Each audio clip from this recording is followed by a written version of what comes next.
Today is Wednesday, June 19th. This is Noreen Johnson, and here are the good news headlines of the day.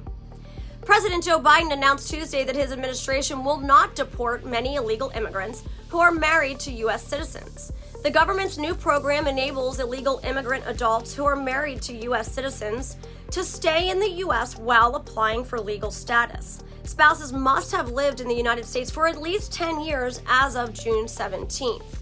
Approximately 500,000 spouses of U.S. citizens will be shielded from deportation under the program, this according to the White House. About 50,000 children who have a parent married to a U.S. citizen will also be protected. Federal authorities announced that a 5-year investigation uncovered a complex scheme between one of Mexico's most notorious drug cartels and Chinese individuals in the U.S. who laundered millions of dollars from illicit drug sales.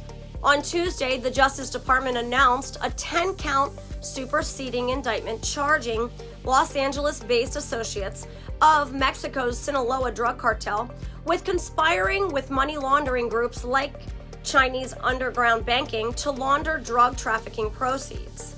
During the conspiracy, officials said more than $50 million in drug proceeds flowed between the Sinaloa cartel associates and Chinese underground money exchanges.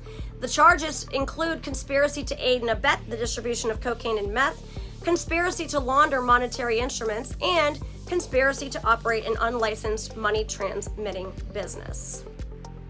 In other news, a federal judge in Louisiana has blocked enforcement of a rule in 2 states that required employers to provide accommodations to employees who want to undergo elective abortions. U.S. District Judge David Joseph announced the ruling in an order filed Monday at the U.S. District Court for the Western District of Louisiana, granting a preliminary injunction in a lawsuit against the U.S. Equal Employment Opportunity Commission.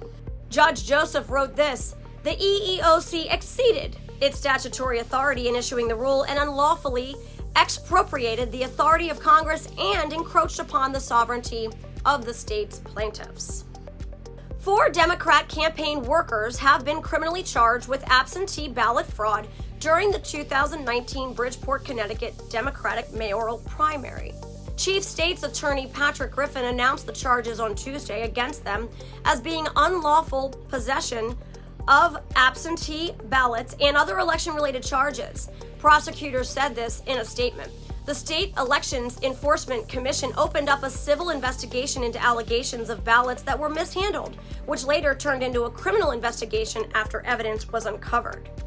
"Integrity of our voting process is vital to our democracy," Chief State's Attorney Griffin said. "I appreciate the attention and time the statewide prosecution bureau put into these investigations. I hope these prosecutions will send a message that deters tampering with election results in the future in Connecticut." A committee of the U.S. Conference of Catholic Bishops plans to address whether people who identify as transgender can enter religious life in the Catholic Church. Bishop Thomas Paprocki, the committee chairman, told the Register this: "At the request of several bishops, the Canonical Affairs and Church Governance Committee hopes to produce a document on that question by this fall. This is likely to present itself more often, and that's why bishops are asking about it." The bishop said this. He leads the Diocese of Springfield in Illinois. The question took center stage in May when a hermit in the Diocese of Lexington, Kentucky, publicly identified as transgender.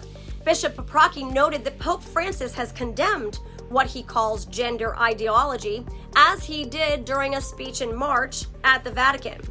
He said this: "A transgender person is basically denying some basic teachings of the church that actually go back to the Bible.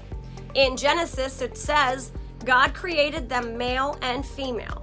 And in this regard, Pope Francis has been very strong in his teaching about that.